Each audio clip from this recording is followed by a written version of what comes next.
बिस्मिल्लाहिर्रहमानिर्रहीम।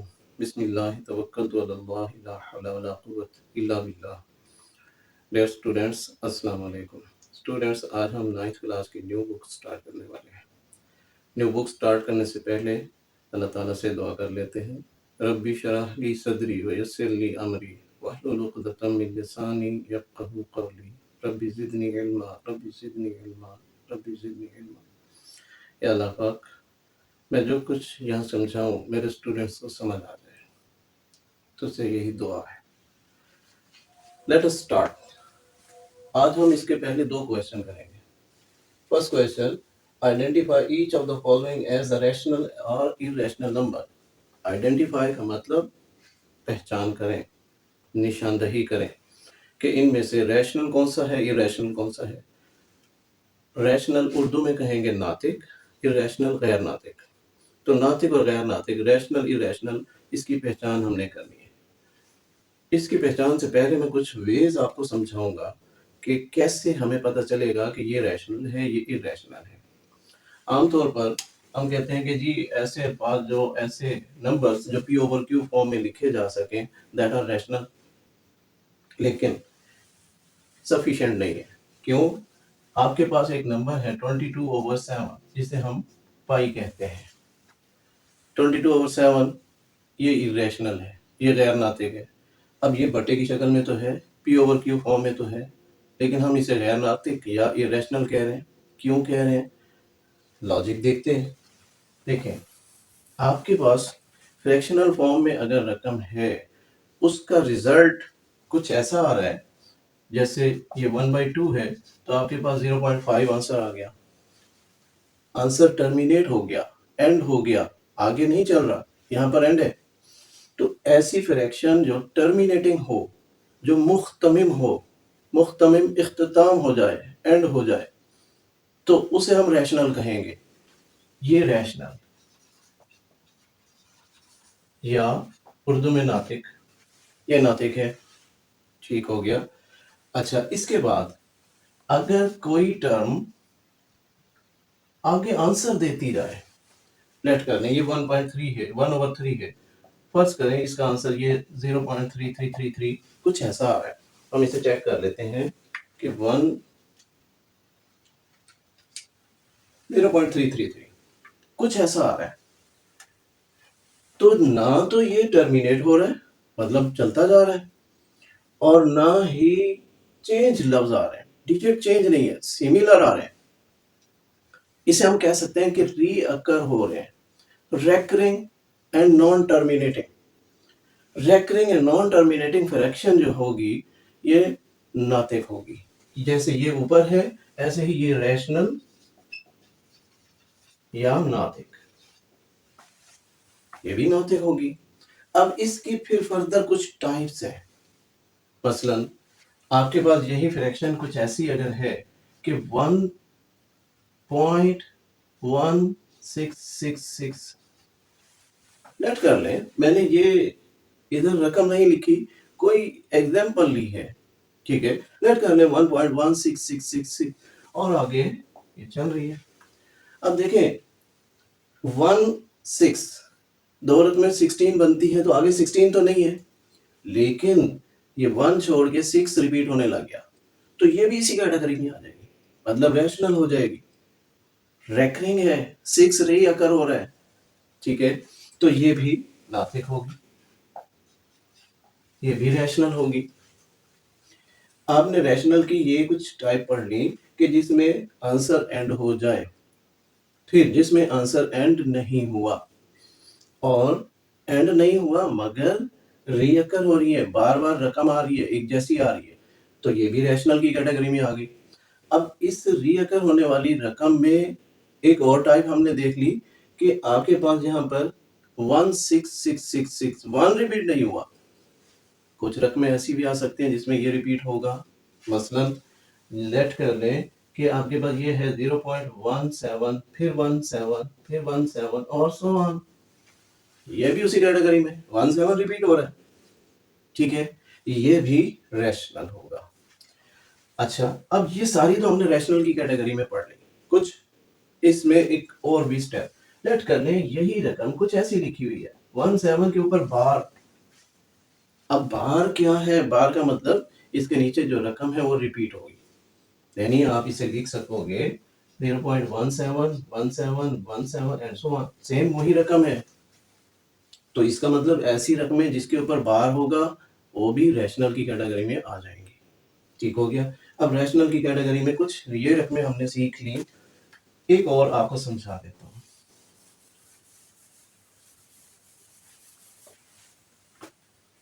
अगर आपके पास 0.128 फिर 128 128 एंड सो ऑन, अब देखो 128 128 रिपीट हो रहे रैशनल।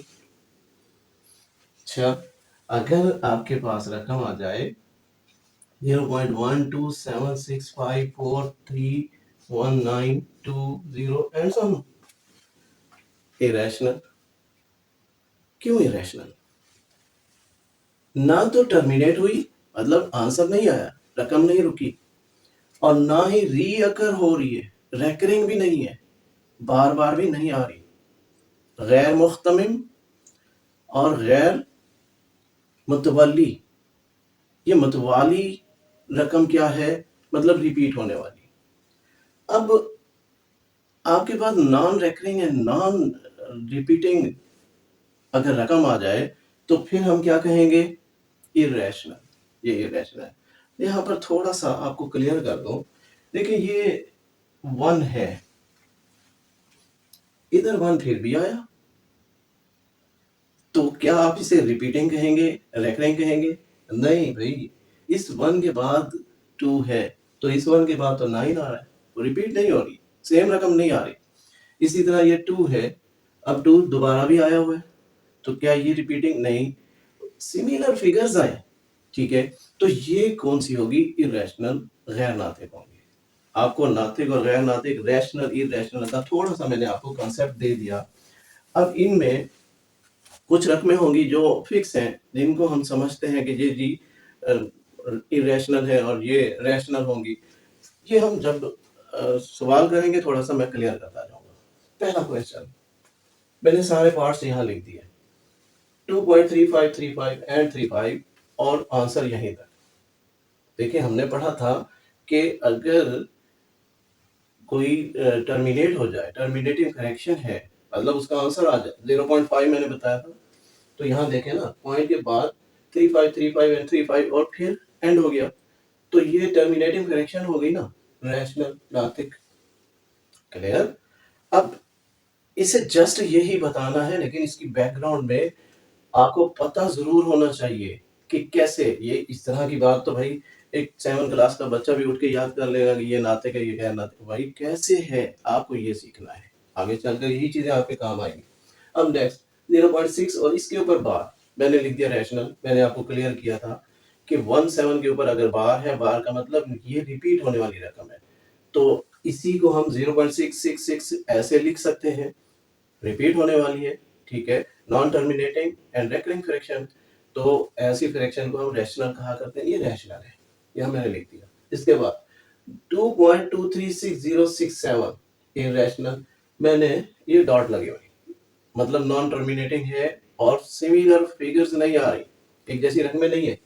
अब यहाँ पर फिर आप समझेंगे कि ये 6 है, 6 तो यहाँ भी है, सिमिलर हो गई। नहीं भाई, इस 6 के बाद 0 है, इसके बाद 7 आ रहा है, सिमिलर नहीं है, तो ये इरेशनल यानी गैर नातिक।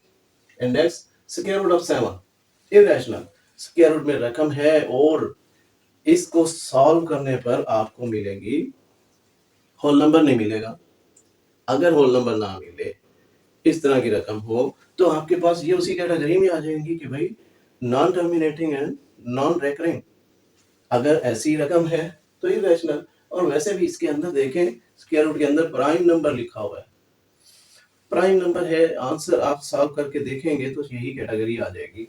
नेक्स्ट ई आइलर कांस्टेंट, मैंने लिखा इरेशनल गैर नातिक। ठीक है, कैसे पता चला? आप कैलकुलेटर से आइलर कांस्टेंट की वैल्यू लें, आपके पास ये वैल्यू मिलेगी 2.71828 1828 एंड 45904। मैंने ये वैल्यू खासतौर पर इसलिए लिखी कि यहाँ पर आपको ये इतनी रकम ऐसी है जो रिपीट हो रही है 7 छोड़ के देखें जरा 1828 1828 और इतनी सारी रकम बिल्कुल रिपीट हो रही है, लेकिन उसके बाद ये चीज कैलकुलेटर में नहीं आएगी। 10 फिगर्स देगा कैलकुलेटर आपको, उसके बाद के फिगर्स नहीं देगा। तो ये बड़े कैलकुलेटर, बड़े साइंटिफिक कैलकुलेटर में वैल्यू आएगी। अब आप देखें जरा, रिपीट नहीं होगी। इसका मतलब क्या हुआ, इसी कैटेगरी में इरेशनल, गैर नातिक, वेरी इंपॉर्टेंट, ये चीजें कैलकुलेटेड में आएंगी कि आपने, ये एमसीक्यूज के लिए इंपॉर्टेंट है। आपने बताना है कि ये रेकरिंग है या नॉन रेकरिंग है, रैशनल है, इरेशनल है, ये इरेशनल। सिर्फ याद नहीं, रटा नहीं, फिगर्स आपके सामने मैंने लिखी ताकि आपको क्लियर हो कि किस वजह से ये इरेशनल है। एंड नेक्स्ट पाई इरेशनल, ये वैल्यू मैंने लिख रखी। तो यहाँ पर भी देखें, रिपीट नहीं हो रही और टर्मिनेट भी नहीं हो रही, इसका मतलब ये इरेशनल कैटेगरी में। तो मैंने यहाँ पर उसकी वैल्यू भी लिख रखी, ये मैंने कट कर दिया यहाँ पर। नेक्स्ट 5 प्लस 11, 11 रूट में है, इरेशनल। आप एक रूल याद रखें कि अगर ये 5 रैशनल नंबर है मगर 11 रूट में है, ये इरेशनल नंबर, तो sum of rational and irrational number is always irrational number. Sum of rational and irrational number is irrational number. आप नातिक और गैर नातिक अदाद को जमा करें तो आपके पास गैर नातिक यानी इरेशनल नंबर आएगा। तो मैंने यहाँ पर यही लिख दिया। इसी तरह दो इरेशनल नंबर्स, दोनों स्क्वायर रूट में और रूट के अंदर prime numbers, whole number answer नहीं आएगा इसका। तो sum of two irrational number is also irrational number, ये भी गैर नातिक। And next 15/4 rational. आप इसे सिंप्लीफाई करोगे तो आपके पास कुछ ऐसा आंसर आ जाएगा 0.75। तो एंड हो गया ना, टर्मिनेट हो गया, पॉइंट के बाद रकम आंसर आ गई, तो इसका मतलब ये रैशनल है, ये रैशनल नातिक अदद। Next 2 minus square root 2 and 2 plus square root 2 rational number. देखें दो तरीके हैं, आपको इसे समझाऊंगा मैं। a plus B into A minus B, ये इस फॉर्म में लिखी हुई है, तो a का स्क्वायर माइनस b का स्क्वायर यानी 4, ये बनेगा 2 का स्क्वायर एंड माइनस इसका स्क्वायर लेंगे तो 2 आएगा, स्क्वायर रूट 2 का स्क्वायर लेंगे तो स्क्वायर रूट खत्म हो जाएगा, तो 4 माइनस 2 का आंसर 2। एक तो ये है और 2 रैशनल नंबर है, ठीक। And next product of two conjugate surds. ये कॉन्जुगेट सर्ड्स क्या है, पहले इसको समझ लें। Product of two conjugate surds is a rational number. मकादीर इस्म, मकादीर इस्म यानी ये हमारे पास सर्ड्स है और कॉन्जुगेट, एक में साइन चेंज है, माइनस है, एक में प्लस है, रकमें एक जैसी है, तो ये कॉन्जुगेट कहलाती है। अगर इनका प्रोडक्ट लेंगे तो हमारे पास रैशनल नंबर आए। ये रूल है, ये बुक में दिया हुआ है। मैं जब एमसीक्यूज आपको सॉर्ट आउट करके दूंगा तो थोड़ा सा और क्लियर करूंगा इंशाल्लाह। इसी चैप्टर के एंड में हम इसके एमसीक्यूज भी करेंगे। ये हमारे पास rational number, I think, I hope कि आपको ये क्लियर हो गया होगा। Next question number 2, represent the following numbers on number line. आपने इनको नंबर लाइन पर रिप्रेजेंट करना है, शो करना है, जाहिर करें। पहला स्क्वायर रूट ऑफ 2, मैंने इसका आंसर भी यहाँ लिख दिया 1.14 एंड सो ऑन। कुछ और भी रकम है, थोड़ा सा आइडिया करने के लिए। मतलब एक तो ये देखें कि ये पॉजिटिव नंबर है, यस पॉजिटिव है, और आंसर में क्या दे रहा है 1.14 यानी 1 के बाद की कुछ वैल्यू है। मैंने ये लाइन ड्रॉ कर ली, 0 1 2 ये पॉजिटिव वैल्यूज, इधर माइनस वैल्यूज। आपके पास स्केल पर नंबरिंग लिखी होती है, आप स्केल रख के उन नंबरिंग को यहाँ पर ऐसे थोड़ा सा डॉट्स लगा लें, उसी के हिसाब से यहाँ पर नंबर लिख लें तरतीब में। एक मतलब रेगुलर गैप होना चाहिए, ठीक है। तो मैंने यहाँ रफ सा आइडिया बनाया, एक डमी फिगर बनाई, आप एक्यूरेट फिगर बना सकते हैं स्केल के जरिए।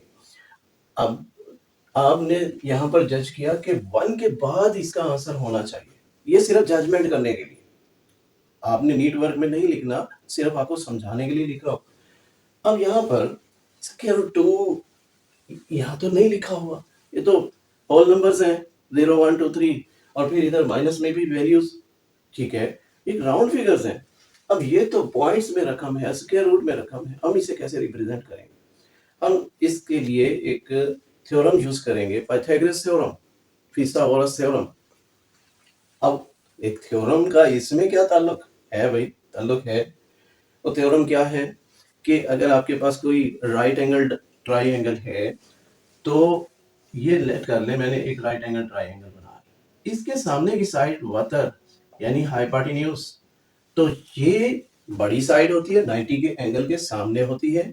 इसका स्क्वायर, हाइपोटेन्यूज स्क्वायर इक्वल होता है परपेंडिकुलर का स्क्वायर एंड प्लस बेस का स्क्वायर। ठीक हो गया। और अगर स्क्वायर रूट लें दोनों साइड का, तो यहाँ पर तो स्क्वायर कट हो जाएगा, यहाँ नहीं कट होगा। मतलब हाइपोटेन्यूज कुछ इस किस्म की फिगर में लिखा जा सकता है। ठीक हो गया। एक परपेंडिकुलर एक बेस, इनके स्क्वायर्स को जमा करके अगर हम लिखें तो उससे हम हाइपोटेन्यूज कह सकते हैं। मतलब ये लाइन की अगर आप मैयर चाहते हैं तो इस तरह का फिनोमिना बनाएं, उन्हें ऐड करें, उनका अगर स्क्वायर रूट है तो आप समझ लें कि ये वैल्यू आपके पास आ गई। अब मैं चाहता हूं कि स्क्वायर रूट 2 की एक्यूरेट मैयर आए। अब square root 2 can be written as 1 + 1, ये भी तो 2 बनता है, 2 का स्क्वायर रूट तो ऊपर है। अब इनको फिर स्क्वायर की शक्ल में लिखने की वजह यही थी, एक परपेंडिकुलर का स्क्वायर एक बेस का स्क्वायर। अब हमें तो नहीं पता कि ये जो पहली वैल्यू है ये परपेंडिकुलर है या बेस है, नहीं पता, हमें इसका पता करने की जरूरत भी नहीं। भाई एक वैल्यू है ना, कोई परपेंडिकुलर एंड बेस 1 है ना। ठीक हो गया। अब मैंने 1 यहां लिख दिया, मैं कह रहा हूं कि ये परपेंडिकुलर लेट कर रहे हैं या बेस है। अब बेस इधर एक्यूरेट फिगर नहीं है, ये आगे चल के आपको क्लियर होगा कि क्या ये बेस है या परपेंडिकुलर है। मे बी ये बेस हो सकता है, ये परपेंडिकुलर भी हो सकता है। आमतौर पर इस नीचे वाली रकम को बेस लेते हैं आमतौर पर, लेकिन आगे चल के आपको क्लियर होंगे कि भाई ये बेस भी है, परपेंडिकुलर भी हो सकता है। एंगल पे डिपेंड करता है, आप एंगल ये ले रहे हैं या ये ले रहे हैं। अगर ये ले रहे हैं तो इसके सामने वाली साइड परपेंडिकुलर, अगर ये ले रहे हैं तो इसके सामने वाली साइड परपेंडिकुलर। इस बहस को छोड़ें, यहाँ पर हमने सिर्फ दो स्क्वायर्स वाली रकम को रिप्रेजेंट करना है। तो मैंने यहाँ से यहाँ तक 1 पहले लाइन ले ली, ये लाइन मैंने हाईलाइट कर दी, ये पहला 1। अब दूसरा 1 यहाँ से परपेंडिकुलर, यहाँ भी तो देखें ना, ये परपेंडिकुलर और बेस है, तो क्या ये दोनों आपस में परपेंडिकुलर नहीं है? ये दोनों लाइंस आपस में तो परपेंडिकुलर है। तो यहाँ पर इसी से ऊपर हमने लाइन ले ली, स्केल के जरिए आप यहाँ से या डी प्रोटेक्टर ले लें, उसके जरिए 90 के एंगल पर यहाँ रखेंगे। अब उसमें थोड़ा सा ड्रॉबैक होता है कि भाई इतनी ऊपर लाइन आप निशान कैसे लगाएंगे? आप स्केल भी ले सकते हैं। अब स्केल को आप यहाँ पर ऐसे रखें कि यहाँ पर 1 की लाइन कट हो जाए, बिल्कुल सीधा रखेंगे तो 1 के सामने आपने यहाँ पर निशान लगा देना। मतलब 1 ही मैयर आपने इधर ली और 1 मैयर इधर ले ली। अब ये जो पॉइंट आपके पास है इसे ज्वाइन कर दें, तो ये मैयर क्या कहलाएगी? Square root 2। अभी ये मैयर आपके पास हवा में है, आपने तो इस लाइन के ऊपर रिप्रेजेंट करना है। हम क्या करेंगे, हम कंपास के जरिए इसको मैयर कर लेंगे, प्रकार के जरिए यहाँ से यहाँ तक की मैयर ले लेंगे। अब वो प्रकार है वो आर्क में घूम सकती है, तो उसी को रोटेट करें, आप यहाँ तक लाएंगे, ये यहाँ पर कट होगी। तो लाइन पर जहां भी कट, मैं कहता हूँ लाइन क्या, आपकी वो प्रकार जहां तक भी मूव करती है वो सारा स्क्वायर रूट 2 की मैयर है। हमने सिर्फ लाइन पर मैयर लेनी है। तो जहां कट हुआ उसको मैंने थोड़ा सा ऊपर हाईलाइट कर दिया, यही पॉइंट है हमारा स्क्वायर रूट 2, रिप्रेजेंट कर देंगे। और है भी पॉजिटिव साइड में, नेगेटिव साइड इधर है, तो अगर सवाल में यहाँ नेगेटिव साइन होता तो हम इस साइड पर ले आते, चेंज हो सकता है। अब नेक्स्ट पार्ट 2, स्क्वायर रूट 3, आपने इसे रिप्रेजेंट करना है। तो इसकी वैल्यू भी मैंने यहाँ पर थोड़ा सा रफ में लिख ली, 1.7। 3 कैन बी रिटन एज 2 + 1। अब इनको स्क्वायर में बदलने के लिए, जैसे वो फॉर्म है बनाने के लिए, मैंने इस 2 को लिखा स्क्वायर रूट 2 उस पर square, square root and square आपस में कैंसिल होकर फिर 2 आएगा ना। तो ये क्यों लिखा, इसको रिप्रेजेंट करना अभी मैंने आपको समझाया। तो हम पहले ये लाइन ड्रॉ कर लेंगे स्क्वायर रूट 2 की, उसके बाद 1, जैसे यहाँ 1 था 1 ड्रॉ करेंगे। देखें दो तरीके हैं इसको ड्रॉ करने के, 3 को, स्क्वायर रूट 3 को। अब स्क्वायर रूट 2 की लाइन के लिए हमें चाहिए 1 एंड 1, तो देखें 1 तक मैंने ये लाइन, फिर ऊपर 1 ले ली यहाँ पर उसी तरीके से, तो ये लाइन हमारे पास स्क्वायर रूट 2 की है। अब स्क्वायर रूट 2 के साथ 1 यानी ये दो आपस में परपेंडिकुलर है, वो जैसे मैंने वहां बनाया था। अब यहाँ पर परपेंडिकुलर आप यहाँ से फिर ऊपर 1 ले लें तो परपेंडिकुलर होगा और ये क्या होगा, स्क्वायर रूट 3 की वैल्यू होगी। और वे भी है, अगर यहाँ पर स्क्वायर रूट 2 बन चुका तो उसी तरीके से आप डॉट्स के जरिए इसे लाएं यहाँ पर, तो यहाँ पर 1 ले लेना। नेक्स्ट यहाँ पर 1 आएगा, उससे मिलाएं इससे, तो स्क्वायर रूट 3 की वैल्यू। दोनों मेथड से आप चलें, आपको जो इजी लगे। ये स्क्वायर रूट 3 की मैयर मैंने दे, उसी तरीके से आप प्रकार के जरिए यहाँ तक प्रकार ओपन करें और इसको ऐसे कट लगाएं तो आपकी यहाँ पर प्रकार आएगी। और ये मिड से थोड़ा सा आगे होनी चाहिए क्योंकि ये 1.7 है, 1.5 से थोड़ा सा आगे ये एक्यूरेट वैल्यू होगी। तो यहाँ पर मैंने लिख दिया square root 3। Okay, next third part 4 into 1/3। अब थोड़ा सा यहाँ क्लियर कर देखें भाई, क्वेश्चन इतने इंपॉर्टेंट नहीं ये वाले, लेकिन आपकी बेसिक्स में है, आपको ये समझ कर आगे बढ़ना है, आपको ये क्लियर करके आगे बढ़ना है। 4 इंटू 1/3, पहली रकम 4, इसका मतलब क्या होगा, और है भी पॉजिटिव में, नंबर लाइन में पॉजिटिव 4 से आप स्टार्ट करेंगे। और देखें जरा, ये 0 1 2 3 यानी इधर चल रहा है ना, इधर आकर 4 आ रहा है, तो इसका मतलब इस साइड में हम जाएंगे। ठीक हो गया, 4 पर हम पहुंच गए, ये 4, इसकी ये लाइन। अब इससे बाद की ये वैल्यू होगी 1/3, बटे वाला जो 3 है नीचे, जो डिनोमिनेटर है 3, इसे हमने क्या कंसीडर करना है कि 3 खाने होंगे, 3 ब्लॉक्स होंगे एक किस्म के। ये देखें 1 2 और 3, ये तो 5 की लाइन है, यानी 4 और 5 की लाइन के दरमियान हमने 3 खाने बनाने, ये 3 शो कर रहा है। और ये कैसे बन सकते हैं, इससे एक कम करें यानी 3 में से एक लेस करें, 2 आता है, तो 2 लाइनें लगाने से 3 खाने बन जाएंगे। मैं थोड़ा सा इसे और क्लियर करता हूँ। देखें ये 4 की लाइन, ये 5 की लाइन, ये 4 और 5 की लाइन, ये हमारे पास पहले थी। अब 3 को रिप्रेजेंट कर रहा हूँ, मैंने कहा 2 लाइनें लगाने से 3 खाने बन जाएंगे। अब जरा गौर करें, ये एक छोटा सा मैंने लाइन लगाई, तो क्या ख्याल है, ये 2 हिस्से नहीं बन गए इससे, इस पार्ट में 2 हिस्से, ये एक हिस्सा, ये दूसरा हिस्सा, एक लाइन लगाने से 2 हिस्से। अब दूसरी लाइन लगा दी, तो देखें 3 हिस्से हो गए, 4 और 5 के दरमियान 3 हिस्से आपको नजर आ रहे, 1 2 एंड 3। ये 3 यही शो करता है कि 3 पार्ट बना लें, हमने बना लिए 2 लाइनें लगाने से। आप ये चीज आप जहन में रख लें कि ये जो नीचे रकम है, इससे एक कम वैल्यू आपको बताएगी कि इतनी लाइनें लगाने से इतने पार्ट बन सकते हैं। तो 2 लाइनें लगाई, 3 पार्ट बन गए। अब इसके बाद ऊपर का 1 क्या शो करता है कि पहली लाइन को सिलेक्ट कर दें, ये है फर्स्ट लाइन, 4 से इधर जाते हैं, ये है फर्स्ट लाइन। कुछ स्टूडेंट ये मिस्टेक करते हैं कि फर्स्ट ये कंसीडर कर लेते हैं, भाई आप इधर से इधर जा रहे हो, तो ये पहली लाइन है आपकी, ये पहली लाइन ऊपर हम ले गए, तो 4 इंटू 1/3 ये आपकी वैल्यू। अब यही 4 इंटू 1/3 माइनस भी हो सकता है, तो माइनस होगा, हम -4 तक जाएंगे और फिर ट्रेवलिंग आपकी इधर चल रही होगी, इधर -4 के बाद फिर इधर की पहली लाइन होगी। ये चीज ध्यान में रखें, आगे आ रहा है माइनस का, मैं आपको क्लियर करता हूँ।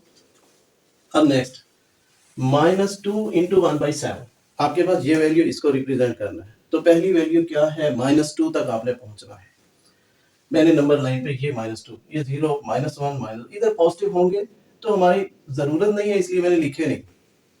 अच्छा, अब -2 के बाद इधर हमने -2 के बाद -3 होता है ना, तो इनके दरमियान 7 हमने हिस्से कर देने हैं, 6 लाइनें लगाने से 7 हिस्से हो जाएंगे। अभी मैंने आपको क्लियर किया। अब जरा गौर करें, यहाँ पर मैं बना रहा हूँ, ये है -3, ये -2, इसमें 6 लाइनें लगाएं, ये 1 2 3 4 5 और 6, ये 7 हिस्से बन गए। इसमें से पहला हिस्सा, पहली लाइन सिलेक्ट करें, ये है फर्स्ट लाइन, तो मैंने यहाँ पर ऐसा ही तो किया हुआ है। क्लियर? And next 5/8। अब 5/8 के यहाँ तो कुछ नहीं है, इसका मतलब 0 के बाद ही आपका ये पॉइंट होगा, तो मैं यहाँ पर इसे रिप्रेजेंट कर देता हूँ, ये नंबर 9 0 1, और इसी के दरमियान होगा क्योंकि यहाँ कुछ नहीं है, इसका मतलब 0 और है पॉजिटिव, तो पॉजिटिव साइड में जाएंगे। ये 8 क्या शो करता है, 7 हिस्से बनाए, 8 हिस्से बनाए, 7 लाइनें लगाने से 8 हिस्से बन जाएंगे। आपने तरतीब बनानी है, थोड़ा सा इक्वल हिस्से हो, ठीक है। आपके ध्यान में है कि हमने 7 लाइनें लगानी है, तो इस हिस्से में छोटी छोटी 7 लाइन, 1 2 3 4 5 6 और 7, मैंने बराबर बराबर 7 लाइनें लगाई। याद रखें ये जो लाइनें हैं ये पहले से हैं 0 और 1 की, इसके दरमियान 7 लाइनें लगा दें। और ऊपर का 5 क्या शो करता है कि 5वीं लाइन को हाईलाइट कर दें। ये फर्स्ट लाइन, ये सेकंड, थर्ड, 4 एंड 5, ये है हमारी रिक्वायर्ड लाइन। तो यहां पर मैं लिख दूंगा 5/8। आपको क्लियर हो गया होगा। नेक्स्ट 6 पार्ट, 2 इंटू 3/4, 2 पॉजिटिव, तो पॉजिटिव 2 ये है, इसके बाद का हिस्सा होगा 3/4, तो यहां लाना है हमने। तो यहां से हम इसे 4 का मतलब 4 हिस्से बनाने हैं, 3 लाइनें लगाने से 4 हिस्से बनेंगे। तो 3 लाइनें लगा देते हैं, ये 1 2 एंड 3, 4 हिस्से बन गए। ऊपर 3 लिखा हुआ है, इसका मतलब थर्ड लाइन सिलेक्ट करें। तो यहां से ये 1 2 एंड 3, ये है थर्ड लाइन। यहां पर लिख देंगे 2 इंटू 3/4, 2 इंटू 3/4। तो ये आपकी वैल्यूज होंगी। यहाँ तक आपका क्वेश्चन कंप्लीट। आई होप आपको समझ आ गई होगी। Thank you.